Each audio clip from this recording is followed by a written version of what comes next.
শহীদ আবু সাঈদকে আমরা তুলনা করি উহুদের মুজাহিদদের সাথে, শহীদ আলী রায়হানকে আমরা তুলনা করি উহুদের শহীদদের সাথে, আমরা শহীদ মুগ্ধকে তুলনা করি। এরকম নাম না জানা প্রায় 2000 শহীদ যারা আমার দেশকে মুক্ত করার জন্য জালেমদের কবল থেকে এই জাতিকে ইসলামকে নিষ্কৃতি দেওয়ার জন্য ওয়াকাতুরে যারা জীবন দিল, কান্নাহুম বুনিয়াদুম মারসুস, সীসা ঢালা প্রাচীরের জাহেলে ওয়াজ করতেছে, তারা জীবন আমি দেখি নাই।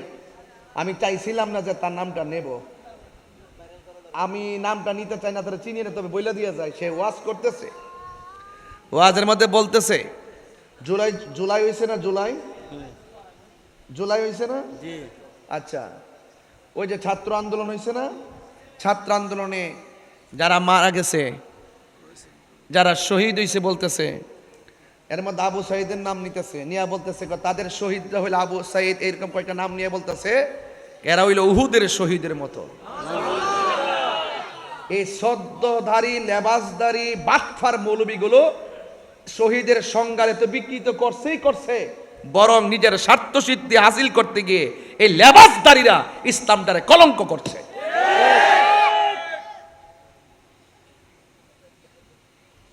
স্বার্থ হাসিল করার জন্য ইসলামকে বিকৃতি করার অধিকার তোমাকে কে দিয়েছে? স্যান্ডেল দিয়ে রাত ফলাই দেওয়ার দরকার। কোথায় উহুদ, কোথায় বদর, কোথায় খন্দক, কোথাও হুনাইন? সেখানে কার সঙ্গে কি তুলনা করা হচ্ছে? এগুলো প্রশ্রয় দেওয়া যাবে না। মানুষ মারা যাওয়ার পরে হিসাব নিকাশ হবে কে করবে? অনেক স্মৃতিচারণ করা হচ্ছে,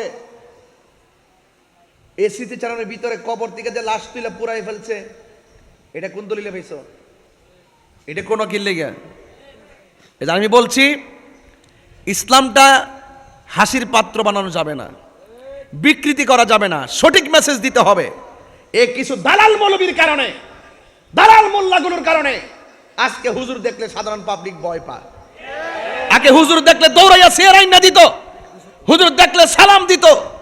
এই মোল্লাগুলোর কারণে রং ইনফরমেশন পাচ্ছে সাধারণ জেনারেল সমাজ, আর তাদেরকে বিভিন্ন ছলে বলে কৌশলে ট্যাবলেট খাওয়ায় তাদেরকে বুঝাইতে চাচ্ছে যে মিলাদুন নবী জুলুস করা বেদাত। নাউজুবিল্লাহ, আরো জোরে কর না, আরো জোরে কর না, নাউজুবিল্লাহ। এই বেদাত বেদাত শিরিক শিরিক তকমা লাগায়া আজকে সৈয়দ রহমতুল্লাহের মাজারে যখন আমরা আসি তখন বলা হয় জিয়ারত করা বেদাত, জিয়ারত করা যাবে না, জিয়ারত করলে পূজা হয়ে যাবে। এইগুলো বলে বলে বলে বলে মানুষের কাছে বিক্রি করে ফেলছে। এই ট্যাবলেট যারা গিলছে তারাই বড় বড় সেমিনারে উঠা আমাদেরকে বলা হয় আমরা বেদাতি, আমরা মাজার পূজারি। আসলে কি আমরা পূজা করি? জিয়ারত করা কি হারাম না সুন্নত? এই সুন্নতকে যারা পূজার সঙ্গে তুলনা করে তাদের কি ঈমান আছে? আমাদেরকে সতর্ক থাকতে হবে। আমরা কি আল্লাহর সঙ্গে কাউকে শরীক করি? তাহলে যারা আমাদেরকে শিরিক শিরিক মুশরিক মুশরিক ফতোয়া দেয়, বুঝা গেল এটা তাদের এজেন্ডা। এটা কি? এরা এজেন্ডা, এই সমস্ত কাঠমুল্লাদের এজেন্ডা। এই এজেন্ডা গিলাইতে গিলাইতে সাধারণ পাবলিকের গিলাইছে। কিছু হইলে আঙ্গুলটা দেখাই দেয়, আরে তাহিরি গ্রুপ এটা তো বেদাতি, আরে এমুক গ্রুপ এটা তো, আরে সুন্নি আহলে সুন্নাতুল জামাত, জামিয়া কাদরিয়ার এই সমস্ত বড় বড় আকাবের তাদেরকে আঙ্গুল দিয়ে দেখাই দিয়ে এটা বেদাতি মাদ্রাসা, এটা এটা এটা শিরিকের মাদ্রাসা, এইভাবে পাবলিক লড়ে খাওয়ায়। অথচ তোর 14 গোষ্ঠীর সাহস নাই জামিয়ার আকাবেরটার সামনে এসে কিতাব খুললে কথা বলতে।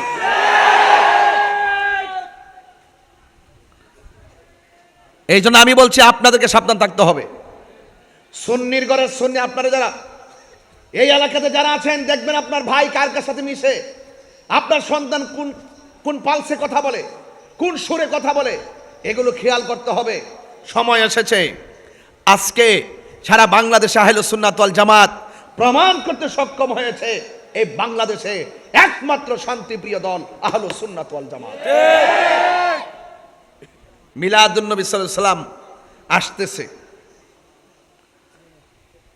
আল্লাহ পাক কোরআনুল কারীমের মধ্যে ইরশাদ করেছেন, কুল বিফাদলিল্লাহি ওয়া বিরহমাতিহি ফাবিযালিকা ফালইফরাহু হুয়া খায়রুম মিম্মা ইয়াজমাউন। সুবহানাল্লাহ, জোরে বলবেন না? মনোযোগ দেন। আল্লাহ বলে, হে বন্ধু আপনি বলে দিন, আমি আল্লাহর পক্ষ থেকে কেউ যদি ফজল পায় এবং রহমত পায় সে যেন আনন্দ করে। রাইসুল মুফাসসিরিন আব্দুল্লাহ ইবনে আব্বাস রাদিয়াল্লাহু তাআলা আনহু বলেন, এখানে ফজল মানে হলো কোরআন। আরেকটি তাফসির আসছে ফজল মানে হলো ইসলাম। এখন আপনাদের আনোয়ারা প্রশ্ন করতে চায়, কোরআন পেয়ে আমরা কি খুশি না বেজার? কারা কারা খুশি হাত তোলেন।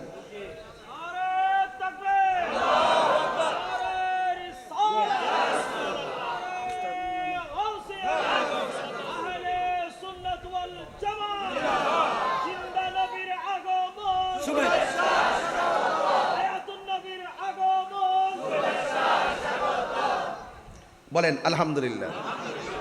তাহলে কোরআন পেয়ে আমরা কি খুশি না বেজার? একদিন না প্রতিদিন? আওয়াজ করতেইব, আমার উদ্দেশ্য আছে। বলেন একদিন না প্রতিদিন? ইসলাম পেয়ে কি আমরা খুশি না বেজার? একদিন না প্রতিদিন?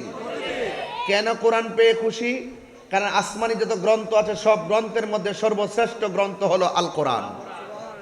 এই পৃথিবীতে যত ধর্ম আছে সব ধর্মের মধ্যে শ্রেষ্ঠ ধর্ম হলো ইসলাম। কথা বলেন ঠিক কিনা?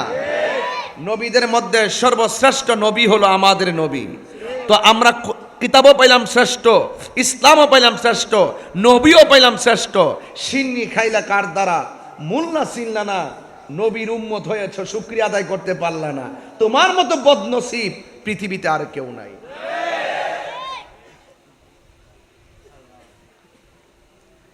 এই জন্য কোরআন আমরা পেয়েছি।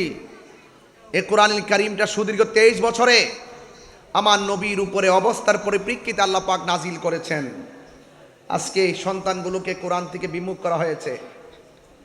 মন গড়া তাফসির বাজারে এসেছে, এগুলো আপনার হাতে ধরিয়ে দেওয়া হয়েছে।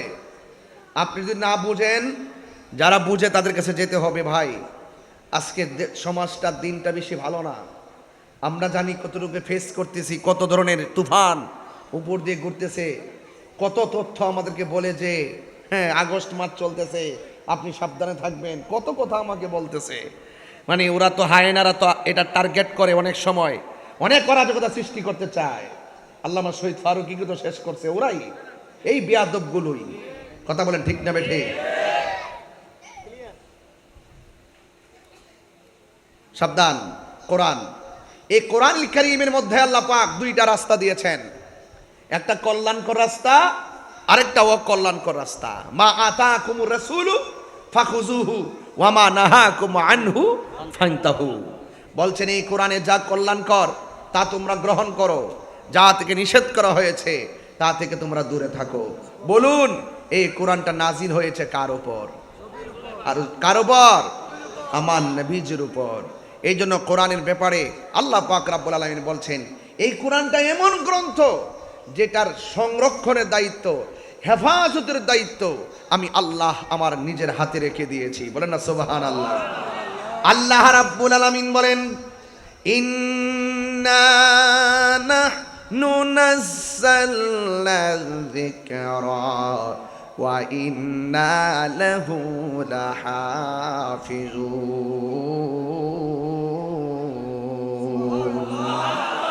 আল্লাহ রাব্বুল আলামিন বলেন এই কোরআনটা আমি নাজিল করেছি, এই কোরআনকে হেফাজতের দায়িত্ব আমি আল্লাহর হাতের মধ্যে রেখে দিয়েছি।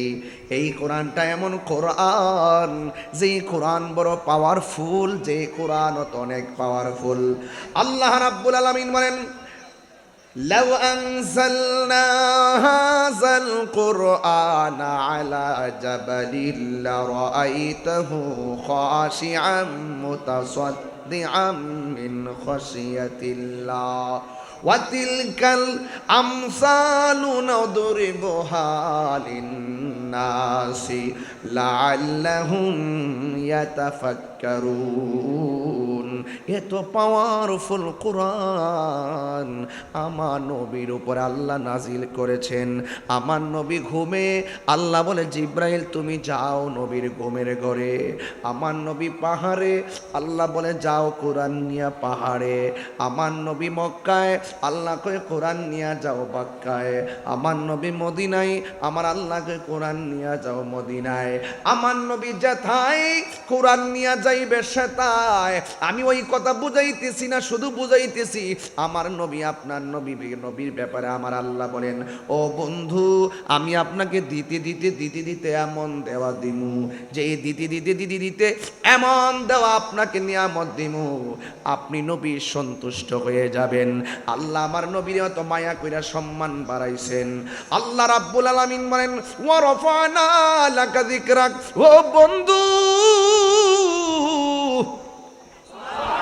আমি আপনার সম্মান বাড়ায় দিয়েছি। হুজুর কতটুকু বাড়াইছে আজকে আনোয়ারা মাহফিলে বলুন না, তাইলে একটু ভালো করে তো বলা লাগে রে।